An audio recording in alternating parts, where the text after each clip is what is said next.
नमस्कार, बहुत स्वागत है आपका डेली 24 भारत में। मैं हूं आपके साथ अनीता शर्मा। शुरुआत करते हैं देश दुनिया की बड़ी खबरों से। पश्चिम बंगाल चुनाव जैसे जैसे नजदीक आ रहे हैं वैसे वैसे राज्य की चुनावी हलचल जो है वो तेज हो रही है। पश्चिम बंगाल की मुख्यमंत्री ममता बनर्जी ने केंद्रीय गृह मंत्री अमित शाह के उस बयान पर प्रतिक्रिया दी है जिसमें उन्होंने साल 2021 के विधानसभा चुनाव के दौरान लगी उनकी चोट को लेकर टिप्पणी की थी। ममता बनर्जी ने कहा है कि वो उनके मेडिकल रिपोर्ट देख लें जिसमें उनकी चोट की गंभीरता साफ दर्ज है। टीएमसी सरकार के खिलाफ एक चार्जशीट जारी करते हुए अमित शाह ने ममता बनर्जी पर हमेशा पीड़ित होने की राजनीति करने का आरोप लगाया। उन्होंने अपने बयान में कहा था कि वो कभी अपनी चोट की बात करती हैं तो कभी चुनाव आयोग को कोसती हैं, लेकिन अब बंगाल की जनता उनकी विक्टिम कार्ड वाली राजनीति को समझ चुकी है। अमित शाह के इसी बयान पर पलटवार करते हुए ममता बनर्जी ने एक चुनावी रैली के दौरान कहा कि वो कहते हैं कि मैं चुनाव के समय पट्टी बांध कर घूमती हूँ, मैं कई बार मौत के मुंह से वापस लौटी हूँ, जाकर डॉक्टर की रिपोर्ट देखिए। ममता ने अगले सवाल उठाते हुए कहा है कि क्या आपने साल 2021 के चुनाव में जानबूझकर मेरे पैर की चोट पहुंचाई थी? मैंने व्हीलचेयर पर बैठकर प्रचार किया। क्या आप मुझे मारने की योजना बना रहे हैं? उनकी सरकार के खिलाफ चार्जशीट जारी करने की बात पर भी प्रतिक्रिया देते हुए ममता बनर्जी ने कहा कि उन्हें अपने पुराने कर्मों के लिए चार्जशीट जारी करनी चाहिए। हालांकि इस दौरान उन्होंने अमित शाह का नाम नहीं लिया। बड़ी जानकारी आपको दे दें कि पश्चिम बंगाल में लगातार राजनीति तेज होती जा रही है। हमारे साथ टीएमसी नेता बादल जुड़ चुके हैं और उनसे बातचीत करते हैं कि किस तरीके से वो देख रहे हैं, क्योंकि लगातार जो ममता बनर्जी के साथ साथ अमित शाह का भी बयान आ रहा है। हालांकि राज्य में राजनीति जो है वो चरम पर पहुंच चुकी है। बादल जी, बहुत स्वागत है आपका डेली 24 भारत में। नमस्कार। ममता बनर्जी ने बड़ा आरोप लगाया है, हालांकि नाम तो नहीं लिया है। सवाल यही रहेगा कि उन्होंने बोला है कि मैं मौत के मुंह से लौट कर आई हूँ। हाँ बिल्कुल, ये तो एक बार नहीं, लेफ्ट के समय में 4-5 बार उनके ऊपर अटैक हुआ था। नंदीग्राम में उनके ऊपर गाड़ी में गोली चला था लेफ्ट के लोग, तब उस समय सीपीएम सत्ता में था। लेकिन इस बार देखिए, बार बार उनके ऊपर, इसके पहले जो विधानसभा चुनाव था उनका पाव टूट गया था, 200-300 लोग उनका गाड़ी के काफिले के ऊपर आक्रमण किया था। ऐसे बार बार बहुत बार हुआ। तो फिर भी इस बार जो आक्रमण हो रहा है सेंट्रल गवर्नमेंट की तरफ से, यहाँ पर जो नीतीश कुमार जो यहाँ पर दे दिया, काल देखिए 83 वीडियो को ट्रांसफर कर दिया। बिल्कुल, ऐसे में ममता बनर्जी का कहना है सर कि मेरी जान को भी खतरा है। किससे खतरा है? मैडम सुनिए ना, 50 के ऊपर अधिकारी को, IPS अधिकारी को हटा दिया। बिल्कुल, 5 राज्यों में चुनाव हो रहा है। अब देखिए, राज्य में डीजी को और मुख्य सचिव को ट्रांसफर किया अभी तक, लेकिन यहाँ पर मुख्य सचिव डीजी को भी ट्रांसफर किया, सारे अधिकारी को ट्रांसफर किया। मतलब क्या है? ये तो एक आघात है। पूरा सत्ता ले लिया सेंट्रल गवर्नमेंट, उनके कुछ नहीं है, सिर्फ सीएम बन के है। लेकिन ये तो जब उसके पास कोई पावर नहीं है, इसका क्या है? कोई भी व्यक्ति उनके ऊपर आघात ला सकते हैं, कर सकते हैं आघात। ये तो सोचने की बात है। और सबसे बड़ा बात मैं आपको कह देता हूँ, आपका चैनल के माध्यम से, हर चैनल में मैं बोल रहा हूँ, ये जो काउंटिंग का बिहार में, महाराष्ट्र में जो वहाँ ज्यादा नीतीश कुमार का जो काम है, काउंटिंग एक रिजल्ट आएगा, मैं आपको दावे के साथ कह रहा हूँ। और निर्वाचन कमीशन का वेबसाइट पे दूसरा रिजल्ट आएगा, आप देख लीजिएगा। लेकिन बंगाल में बीजेपी तो नहीं है, गांव में, इलाका में, शहर में, लोकल बूथ में भाजपा नहीं है। चारों तरफ से लोग इकट्ठा करके एक मिছিল, एक रैली करते, 200-500, 1000 लोग की रैली करते। उनके पास कोई लोग नहीं है, लेकिन लोगों का जो मन में जो है, लोग यहाँ पर चाहते हैं ममता जी फिर एक बार मुख्यमंत्री बने। लेकिन ये लोग नहीं चाहते हैं मुख्यमंत्री ममता बनर्जी रहे। तो ममता बनर्जी को हराने के लिए उनको, जैसे 2 दिन पहले क्या हुआ, वो दुर्गापुर से आ रहा है फ्लाइट में आ रहा है, तो उनको परमिशन दे दिया। लेकिन यहाँ पर कलकत्ता में आधा घंटा लगता है फ्लाइट में, कलकत्ता विमानबंदर आधा घंटा लगता है। तो आधा घंटा जिसको लगता है जिस फ्लाइट में, तो उन लोगों को, अधिकारी को, कुछ पता नहीं चला। यहाँ पर बारिश हो रहा है, तूफान चल रहा है, कुछ पता नहीं। उनको यहाँ पर एक इलाका में 1-1.5 घंटा वो आकाश में चक्कर कर रहा है। उसके बाद 5 बजे के बाद 5:16 में उनको लैंड हुआ उनका फ्लाइट। तो 1.5 घंटा आकाश में जाकर, तो आधा घंटा लगता है 1.5 घंटा आकाश में, तो इसका मतलब क्या है? जैसे गुजरात का मुख्यमंत्री को मारा, अजीत कुमार को मारा, इसके पहले संजय गांधी को मारा, उनको भी मारा थे। ये चक्कर चल रहा है, कुछ ना कुछ तो चक्कर चल रहा है यहाँ पर कुछ करने के लिए। पब्लिक का जो राय है वो, मैं अमित शाह जी को, मोदी जी को अनुरोध करूँ, बंगाल के लोग का मन समझ लीजिए, ये लोग क्या चाहते हैं, आप उसके ऊपर राय दीजिए। लेकिन आप जबरदस्ती इनको हराने का, इसको मारने का जो कोशिश, ये तो पता चल लोगों को मन में आ गया कि पूरा सत्ता ले लिया, कोई आधिकारिक नहीं। मान लीजिए यहाँ पर कोई दुर्घटना घट गया, बड़ा दुर्घटना, ममता बनर्जी तो मुख्यमंत्री है, लेकिन उनके पास तो पावर नहीं है, डीजी नहीं, एसपी नहीं, कुछ नहीं है, डीएम नहीं, कोई वीडियो नहीं है, एसडीओ नहीं है, सबको हटा दिया गया। कुछ बड़ा घटना हो जाए, बांग्लादेश कुछ लोग आ जाए, कुछ भी घटना घटे, ठीक है। तो सर, अभी आने वाले समय में थोड़ा ही समय बचा हुआ है चुनाव को लेकर, तो क्या लग रहा है कि इस बार बीजेपी कड़ी टक्कर दे रही है टीएमसी को?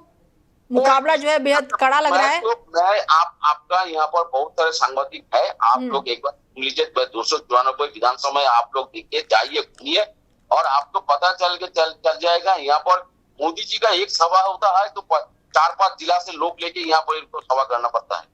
और ममता बनर्जी एक ब्लॉक में, एक टाउन में उनके पर वो जो खड़ा होते हैं, उनके पीछे लाखों लोग क्या चलते।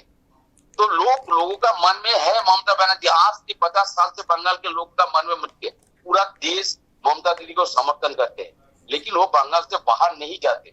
लेकिन बंगाल में उनको मारने का कोशिश, उनको हटाने का कोशिश, ऐसा कोई चुनाव करते हैं? किसी राज्य में हुआ, भारत राज्य में, तमिलनाडु में हुआ है, केरल में चुनाव हो रहा है, केरल में ऐसा हुआ है, पुडुचेरी में हुआ है, कहीं पर किसी राज्य में, आसाम में, और आसाम में तो हेमंत बिश्व शर्मा है, वहां पर किसी अधिकारी को हटाया गया, यहाँ पर क्यों हो रहा है? इसका मतलब यही है, ममता बनर्जी को आघात करना, ममता बनर्जी को सत्ता से हटाने के सारे प्रयास शुरू कर दिया फैनिश कुमार, अमित शाह, मोदी जी। ये बिल्कुल गलत बात है, ऐसे चुनाव नहीं होते, ये डेमोक्रेटिक कंट्री है, यहाँ पर नहीं चलते हैं, नहीं चलना चाहिए। ठीक है, समय का थोड़ा सा अभाव है, जुड़ने के लिए बहुत शुक्रिया आपका। Thank you. खबरों में आगे बढ़ते हैं और आईएएस चयनित आदित्य अरोड़ा का भव्य सम्मान समारोह का आयोजन किया गया। आदित्य अरोड़ा ने यूपीएससी सीएससी 2025 में ऑल इंडिया रैंक 351 हासिल किया है और उनके पैतृक गांव पहुंचते ही व्यापार मंडल, जनप्रतिनिधियों और ग्रामीणों ने बस स्टैंड पर उनका गर्मजोशी से स्वागत किया है। समारोह में आदित्य अरोड़ा ने मंदिर में दर्शन पूजन किए हैं और इस अवसर पर उन्होंने अपनी सफलता का श्रेय जो है वो माता पिता और गुरुजनों को दिया है। आदित्य ने बताया कि उन्होंने सिविल इंजीनियर में BE ऑनर्स की डिग्री प्राप्त की है और लोक प्रशासन में MA किया है। गांव में सम्मानित होने के मौके पर उनके चेहरों पर खुशी साफ झलक रही है। मुझे मेरे गांव में आके बहुत अच्छा लग रहा है और सबने जो मुझे प्यार और सम्मान और आशीर्वाद दिया है, उससे मुझे और प्रेरणा मिलती है कि मैं समाज के प्रति और अच्छे से कार्य करूं और मैं अपनी जॉब में अच्छे से कार्य करके अपने गांव का नाम और रोशन करना चाहती हूं। आप समाज को कोई विशेष क्या संदेश देना चाहोगे? मैं तो समाज को यही बोलूंगी कि जो भी गरीब बच्चे या फिर जो बच्चे पढ़ नहीं पाते, तो हम सब सहयोग करके उनको पढ़ाएं। और मैं भी यही करूँ, आगे यही चाहती हूँ कि जो बच्चे नहीं पढ़ पाते, मैं उनको भी सहयोग करूँ कि मैं उनको आगे पढ़ाने में हेल्प कर सकूँ। तो मैं समाज को ये बोलना चाहती हूँ कि आप अपने बल पे जितना कर सकते हो पढ़ाने के लिए, उनको उतना आप पढ़ाएं। हाँ जी। तो ये सफलता का श्रेय आपने जैसे बताया कि उसके बारे में थोड़ी बताइए। हाँ जी, मैं ये सफलता का श्रेय अपने सबसे पहले भगवान जी को देना चाहती हूँ, फिर मैं अपने पेरेंट्स को, मम्मी पापा को, भाई को, जिसने मुझे सपोर्ट किया, हमेशा मेरी फैमिली ने मुझे सपोर्ट किया, और मैं टीचर्स को सबसे ज्यादा थैंक यू करना चाहती हूँ कि उन्होंने मुझे हमेशा सपोर्ट किया है।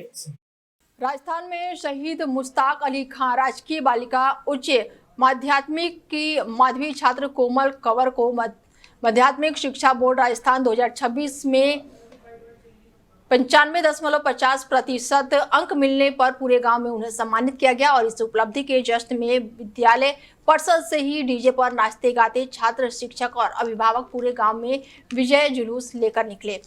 विजय जुलूस में राज्य स्तर पर विद्यालय की नेटबॉल और प्रतियोगिताओं में प्रतिनिधित्व करने वाले छात्राओं प्रिय सेन और साथ ही सुहाना बानो को भी सम्मानित किया गया।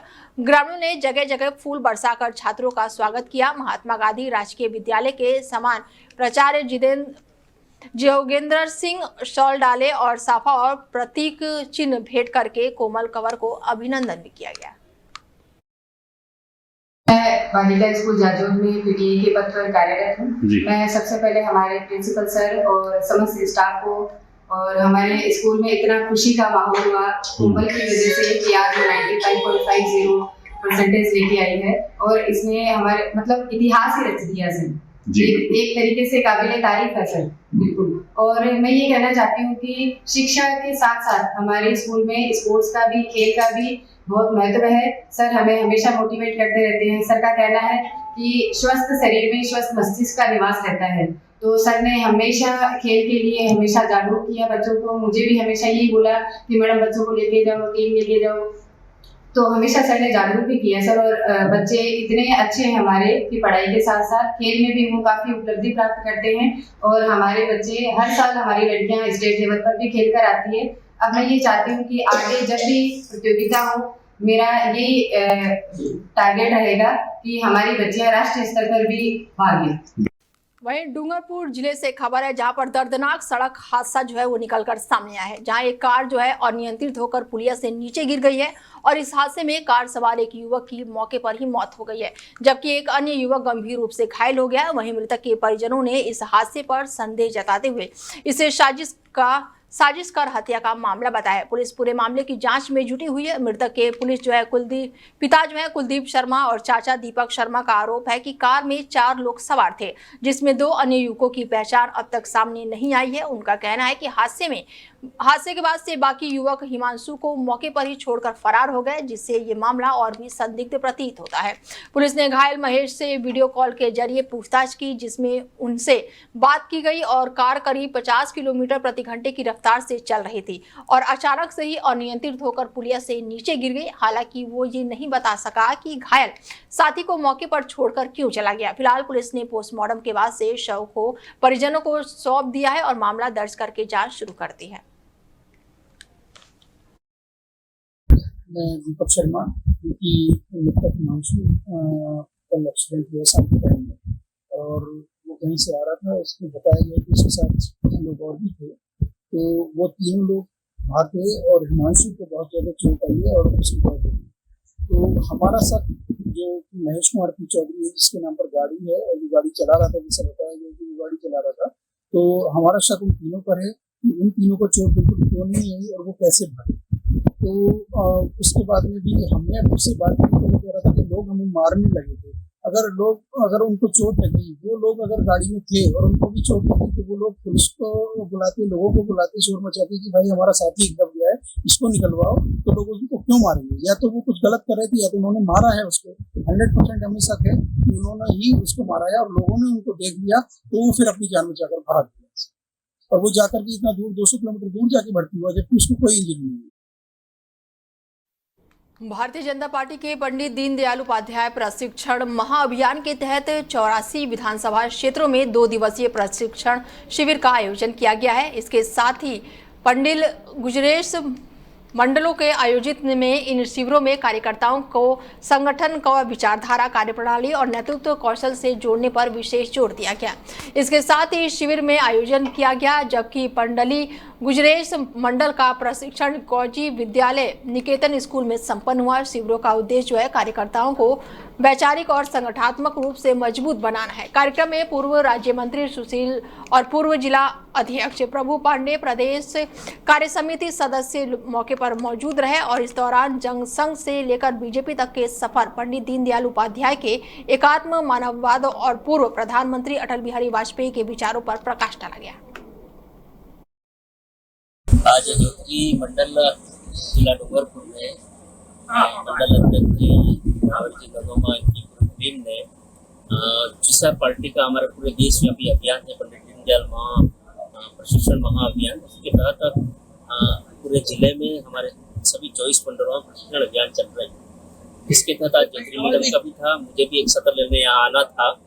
पार्टी समय समय पर अपने कार्यकर्ताओं के विकास के लिए, कार्यकर्ताओं के निखार के लिए, कार्यकर्ताओं के निर्माण के लिए और जिस संगठन में हम काम करते हैं भारतीय जनता पार्टी, उसके इतिहास, विकास और भारत की राजनीति में भाजपा का क्या योगदान है, इसलिए हमारे कार्यकर्ताओं को इनको बताने की आवश्यकता रहती है। तो पार्टी समय समय पर प्रशिक्षण देती है।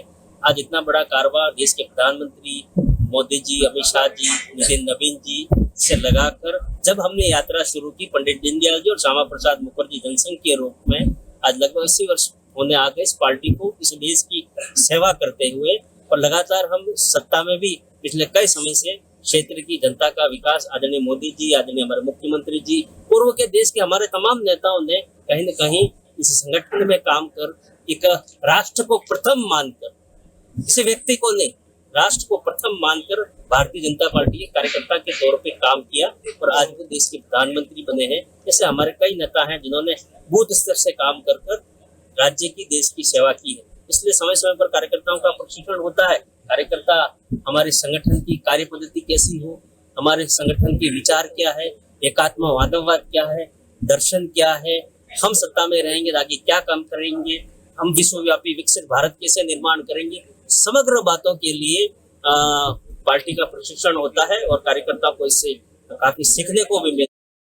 हनुमानगढ़ से बड़ी कार्रवाई की खबर निकलकर सामने आ रही है, जहां पर पुलिस ने रंगदारी मांगने और हत्या की धमकी देने के मामलों में आरोपियों को गिरफ्तार किया है और इस दौरान आरोपियों के पास से अवैध हथियार भी बरामद किए गए हैं। इसके साथ ही हिस्ट्री शीटर अनिल उर्फ चोटिया उर्फ गुरु को 2 अवैध देसी पिस्तल के साथ गिरफ्तार किया गया है और उनके पास से पहले से ही एनडीपीसी एक्ट, आर्म एक्ट, हत्या के प्रयास, चोरी और मारपीट सहित लगभग 20 मामले दर्ज हैं। पुलिस ने उनके खिलाफ आर्म्स एक्ट के तहत मामला दर्ज करके जांच शुरू कर दी है। वहीं थाने पुलिस ने जान से मारने की धमकी देने वाले और 50 लाख रुपए की रंगदारी मांगने के आरोप में मोनू जाट और संदीप को गिरफ्तार किया है।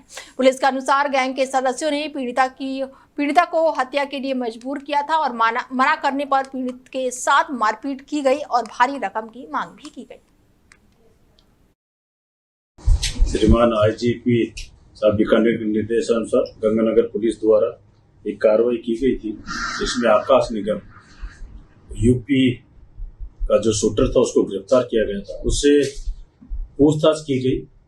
आकाश निगम में तो उन्होंने अपने जो दौर क्षेत्र है उसमें उन्होंने कोई रेकी की और जो कौन कौन जो इनके साथ संदिग्ध जो नाम थे, 4-5 नाम थे, वो साथी थे, उस पे हमने कार्रवाई करते हुए एक अनिल उर्फ चोटिया है, वो स्वामी अपना बिरानी थाने का एचएच है, उसके कब्जे 20 प्रकरण दर्ज है, उसको बिरानी थाने में गिरफ्तार किया गया और मुकदमा दर्ज करके 2 पिस्टल बरामद की गई जो अभी पीसी में चल रहा है। ये कि भी नौर थाने में जो पूर्व में प्रकरण दर्ज है, इसमें 5000 का इनामी है जो चित्तौड़ से है, तो इसमें इन्होंने कार्रवाई करके उसको भी गिरफ्तार किया गया है। 152/2023 में मुकदमा था एनडीपीएस नौर थाने में, जो राजेंद्र था, निम्बाड़ा जिला चित्तौड़गढ़ का था, उसमें गिरफ्तार।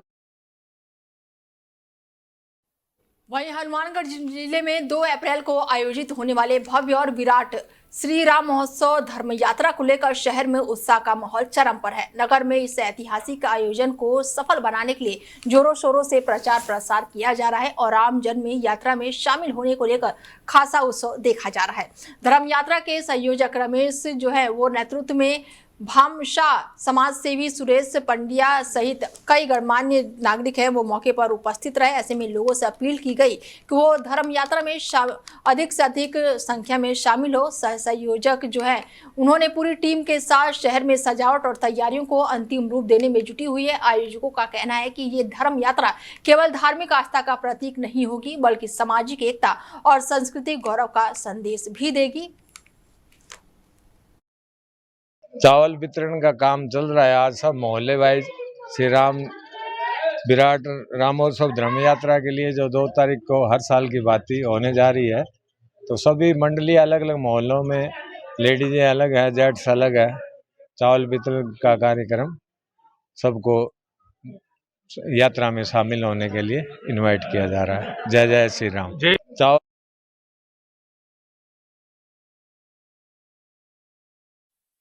हनुमानगढ़ क्षेत्र में स्थानीय केडीपी स्कूल ने एक सराहनीय पहल करते हुए 10वीं बोर्ड परीक्षा में टॉप करने वाली छात्रा पूनम स्वामी को स्कूटी देकर सम्मानित किया और इस साल पूनम स्वामी ने 97% अंक प्राप्त करके न केवल अपने परिवार बल्कि पूरे विद्यालय का नाम रोशन किया है। विद्यालय प्रबंधन ने बताया है कि इस पहल का उद्देश्य माध्यमिक विद्यार्थियों को प्रोत्साहित करना और शिक्षा के प्रति जागरूकता बढ़ाना है।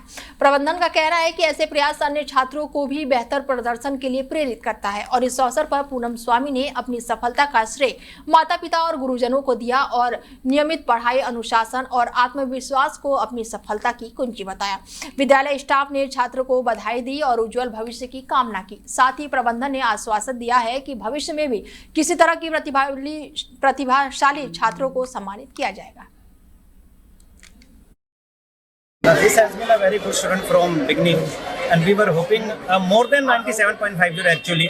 This is not disappointing, but less than expectation जो अपन बोलते हैं कि इतनी उम्मीद थी, उस एक्सपेक्टेशन से थोड़ा सा कम है, लेकिन बहुत बढ़िया स्कोर है हमारे लिए, एवर हाईएस्ट है केडीपी। और नेक्स्ट ईयर्स में हम उम्मीद करेंगे कि इस स्कोर को भी हम पार करेंगे, और ये प्रोमिस करता हूँ सबके सामने मैं आज ये कि नेक्स्ट ईयर हम 97.50 से भी ज़्यादा देने की कोशिश करेंगे। हमारा स्टाफ है, डेडिकेटेड स्टाफ है। से हाँ, और इसने पूरी मेहनत और लगन के साथ पूरे विद्यालय परिवार का नाम रोशन किया है। हमने भी ये सोच रखा था कि हाँ ये बच्ची टॉप करेगी, और हमारे ये प्रस्ताव में भी था कि अगर बच्ची टॉप करती है तो उनके लिए पारितोषिक के रूप में हम उन्हें अच्छा सा एक प्राइज देंगे। किसी बच्चे में इंटरेस्ट होते हैं, लेकिन उसको निखारना माली का काम होता है, जैसे स्कूल का काम होता है, तो उसमें पढ़ाई की तरफ इंटरेस्ट तो आई, लेकिन उसको निखारना पूरे परिवार का। तो ये कहता हूँ ये छोटा सा अभी 10वीं तक स्कूल है, इसको बड़ा वट वृक्ष की तरह ये पूरा आगे बढ़े। और जैसे ये हम खुद भी कहती है कि ये अगर 12th तक होता तो कितना अच्छा होता स्कूल, तो बार बार किसी दूसरे स्कूल में जाना नहीं पड़ता। इसी प्रकार से ये आगे बढ़ता है स्कूल, और ये बच्चे ये देख रहे हैं, इससे प्रेरित होकर खूब आगे बढ़े, खूब पढ़ें, परिवार का, समाज का, गांव का नाम रोशन करें। This has been a very good student from beginning, and we were hoping more than 97.50 actually. Kotputli विधानसभा क्षेत्र के रघुनाथपुरा में राजकीय बालिका विद्यालय में शनिवार को भव्य भामाशाह सम्मान समारोह का आयोजन किया गया। इस अवसर पर अमेरिका प्रवासी डॉक्टर अमीरचंद धीदवाला ने अपने सुपुत्र अक्षत कुमार के जन्मदिन के अवसर पर विद्यालय के फर्नीचर और साथ ही 46 इंच का LED टीवी भेंट करके शिक्षा के क्षेत्र में बड़ा योगदान दिया। समारोह में रघुनाथपुर के प्रतिष्ठित नागरिक और विद्यालय स्टाफ मौजूद रहे। डॉक्टर धीदवाला और लोहा के बैठने के फर्नीचर और कंप्यूटर लैब के लिए LED टीवी की सुविधा दी है। उन्होंने भविष्य में विद्यालय के लिए अन्य भौतिक संसाधनों की भी उपलब्धता सुनिश्चित करने का आश्वासन दिया है। इसके साथ ही उनके साथ उनकी धर्मपत्नी भी मौके पर मौजूद रहे। विद्यालय परिवार ने बड़े ही गर्मजोशी से स्वागत और अभिनंदन किया। समारोह का संचालन प्रशासनिक अधिकारी दीपक सेन और पूर्व कोषाध्यक्ष अभिषेक संघ कोटपुतली एडवोकेट दिनेश कुमार अग्रवाल ने संयुक्त रूप से किया। तो वहीं चित्तौड़गढ़ में क्रिकेट प्रेमियों के लिए बड़ी खुशखबरी है, जहां पर 6 से 12 अप्रैल तक 5वीं रात्रिकालीन क्रिकेट प्रतियोगिता का आयोजन महाराणा प्रताप स्नोत महाविद्यालय में खेल मैदान में किया गया। आयोजन समिति के अध्यक्ष सत्यनारायण विजयवर्गीय ने बताया कि प्रतियोगिता में देश भर से 12 टीमें भाग लेंगी, जिसमें से कई नामी खिलाड़ी भी अपना प्रतिभाग दिखाएंगे। सभी मैच टेनिस बॉल से खेले जाएंगे और प्रत्येक मैच में 10-10 ओवर का होगा। विजेता की टीम को 1.51 लाख रुपए और उपविजेता टीम को 51,000 रुपए पुरस्कार राशि दी जाएगी। प्रतियोगिता का आयोजन मातेश्वरी सेवा संस्था द्वारा किया जा रहा है। संस्था के संरक्षक सहदेव सिंह ने बताया है कि मातेश्वरी सेवा समिति खेल के साथ साथ सामाजिक कार्यों में भी सक्रिय है, जैसे कि गौ सेवा और लवारिसों को अंतिम संस्कार। समिति के सदस्य उन्होंने कहा है कि ये प्रतियोगिता स्थानीय प्रतिभाओं को आगे बढ़ाने का मंच प्रदान करेगी। लविश माहेश्वरी नाम है, मैं पुष्पा कांग्रेस का निदेशक हूँ। जो आज मातेश्वरी सेवा समिति की जो मीडिया बैठक हुई है, उसमें मैं बताना चाहता हूँ कि मैंने भी एक आजीवन सदस्यता ग्रहण की है, क्योंकि इनके जो लगातार 5 वर्षों से जो सेवा प्रकल्प चल रहे हैं, वो जैसे गाँवों में मेले लगाना, गौ सेवा करना, जो भी समाज का जो अच्छे काम है उससे प्रभावित होकर मैंने भी इनको आज सदस्यता आजीवन ग्रहण की है। तथा मैं सभी चित्तौड़गढ़ के युवाओं को भी कहना चाहता हूँ कि ज़्यादा से ज़्यादा इस समिति से के साथ जुड़े। ये मेरा सौभाग्य है कि मैं इनको इन समिति समिति सदस्यों ने जोड़ा है। मातेश्वरी सेवा समिति विगत 5 वर्षों से क्रिकेट टूर्नामेंट का आयोजन तो करती ही है, इसके अलावा गौशाला, गायों के चारे की व्यवस्था, बीमार गायों की सुरक्षा की व्यवस्था, गांवों में मेलों का आयोजन करना, इस टाइप के भी मातेश्वरी सेवा समिति की कार्य क्षेत्र में आता है। एवं उसके अलावा जो ये दाह संस्कार, जो अज्ञात दाह संस्कार वाले काम भी मातेश्वरी सेवा समिति द्वारा किया जाता है। ये IPL के तर्ज पे क्रिकेट का आयोजन हो रहा है चित्तौड़ में, जिसमें प्रत्येक मैच 10-10 ओवर के होंगे। उद्घाटन मैच महिला खिलाड़ियों द्वारा रखा जाएगा, बाकी के सारे मैच पुरुष वर्ग से रहेंगे। हर एक टीम में 7 खिलाड़ी एक जिले के हैं, बाकी 4 खिलाड़ी पूरे भारत में से कहीं से भी ले सकते हैं। जैसलमेर में एक पत्रकार पर कलेक्ट्रेट की कथित निजी दुश्मनी के चलते नाराजगी बढ़ गई है। विरोध जताते हुए राजस्थान के समस्त पत्रकार जयपुर स्थित शहीद स्मारक पर धरने पर बैठे हैं। उनका कहना है कि तब तक धरना जारी रहेगा जब तक कलेक्ट्रेट का स्थानांतरण नहीं किया जाता है और पत्रकार सुरक्षा कानून लागू नहीं होता है। और इस दौरान पत्रकारों ने मुख्यमंत्री भजन लाल शर्मा को ज्ञापन सौंपकर अपनी मांगों को रखा है। पत्रकारों ने चेतावनी दी है कि कानून लागू और कलेक्ट्रेट के स्थानांतरण तक वो धरने से नहीं हटेंगे। भूपेंद्र सिंह जी राठौड़ ने पूरी भूमिका आपके सामने रखी है कि ये आंदोलन आखिर हो क्यों रहा है, और मैं बस इस बारे में इतना सा ही कहना चाहूंगा कि ये सही समय है जब सरकारों को और प्रशासन को चेतना होगा, क्योंकि पूरे प्रदेश का जब पत्रकार यहाँ पर इकट्ठा हो रहा है, सैकड़ों की संख्या में, लगभग 500 पत्रकार यहाँ पर अभी कुछ देर के अंदर जमा हो जाएंगे, बहुत सारे साथी रास्ते में भी हैं। तो इस बात को समझना होगा कि ये जन अपेक्षाओं का एक मंच है। पूरा एक पत्रकार, क्योंकि अपने क्षेत्र का हम ये मानते हैं कि वो अकेला नहीं होता है, पूरे क्षेत्र की जनता का प्रतिनिधित्व करता है। तो आज पूरे राजस्थान का प्रतिनिधि अगर यहाँ पर जमा है और वो किसी एक बात को कह रहा है, तो संवेदनाओं के साथ में सरकार को सुनना भी होगा। और यही अपेक्षा सरकार से है कि ये सही समय है कि आप हमारी बातों को गंभीरता पूर्वक सुने, संवेदनाओं के साथ में सुने और उचित निर्णय करें। हमारी एक मांग है कि सबसे पहले जो जिला कलेक्टर हैं माननीय प्रताप सिंह नाथावत, उनको जैसलमेर से हटाया जाए। ये मांग केवल पत्रकार नहीं कर रहा है। अगर आप जैसलमेर जाएंगे और वहाँ के तमाम लोगों से बात करेंगे, तमाम संगठनों से बात करेंगे, तो आपको समझ में आएगा कि ये मांग पूरी जैसलमेर की मांग है। बुलडोजर चलाया गया था उस मांग को लेकर के, और आजकल जो जब से पत्रकार सुरक्षा कानून की मांग पिछले 5 सालों से तेज स्वर में उठने लगी है, तो सिस्टम ने सीधा हमले करने की बजाय पत्रकारों की आजीविका या उनके परिजनों की जो आजीविका है उस पर हमले करने शुरू कर दिए हैं। पत्रकारों को डराने के लिए, धमकाने के लिए, उन पे मानसिक दबाव बनाने के लिए झूठे और बनावटी मुकदमों को रचना शुरू कर दिया है। उन सभी बातों को लेकर के हम आज यहाँ एकत्रित हुए हैं। माननीय मुख्यमंत्री महोदय को और मुख्य सचिव महोदय को हम अपनी वस्तुस्थिति से अवगत कराएंगे। उसके बाद भी यदि कोई कार्रवाई नहीं होती है तो हम इस आवाज को जन चेतना के रूप में राजस्थान के चप्पे चप्पे पर लेकर के जाएंगे। उसके लिए आज सभी साथियों को, सभी जिलों से प्रतिनिधियों को यहाँ पर आमंत्रित किया गया है। Thank you. और हमारे साथ इस खबर पर भूपेंद्र जी जुड़ चुके हैं, उनसे जानते हैं कि क्या कुछ है मामला। भूपेंद्र जी, क्या है पूरा मामला? जी, जैसा कि आपको पता है, जैसलमेर के एक रिपोर्टर हैं जी, वहाँ के कलेक्टर ने अपनी मनमर्जी के दौरान उनका रेफरेंस 2004 से संचालित था, बिल्कुल, उसे हटाकर और वह अपना बिल सारा पे कर रहे थे। उसके बावजूद उन पर बुलडोजर चला दिया गया है। इसी को नाराज होकर राजस्थान के प्रत्येक जिले से रिपोर्टर ने जयपुर शहीद स्मारक पर धरना प्रदर्शन दिया है और उनकी मांग है जब तक कलेक्टर बर्खास्त नहीं होता जब तक ये धरना चलता रहेगा। ऐसे में खबर निकलकर सामने आ रही कि ज्ञापन भी सौंपा गया है मुख्यमंत्री को, तो क्या कुछ है उस ज्ञापन में, क्या कुछ मांगे रखी गई है भूपेंद्र जी? मैम, इसमें कहा गया है जैसा कि जो पत्रकारों का संगठन है उसमें पत्रकार कानून लागू होना चाहिए। ठीक है, ऐसे में पत्रकार सुरक्षा कानून लागू ना होने तक ये धरना जो है वो जारी रहेगा, ये चेतावनी आप लोगों ने दी है। बड़ी संख्या में लोग यहाँ पर इकट्ठे हुए हैं, तो क्या कुछ मांगे हैं? और अगर कलेक्टर को नहीं हटाया जाता है तो ये धरना आप लोगों का कब तक जारी रहेगा? ये आगे भी जारी रहेगा जब तक ये कलेक्टर बर्खास्त नहीं होते। जी चलिए, और उग्र आंदोलन होगा। ठीक है, जुड़ने के लिए बहुत शुक्रिया भूपेंद्र जी। जी धन्यवाद। फिलहाल खबरें लगातार जारी है, बने रहिए आप हमारे साथ और देखते रहिए DL 24 भारत। नमस्कार।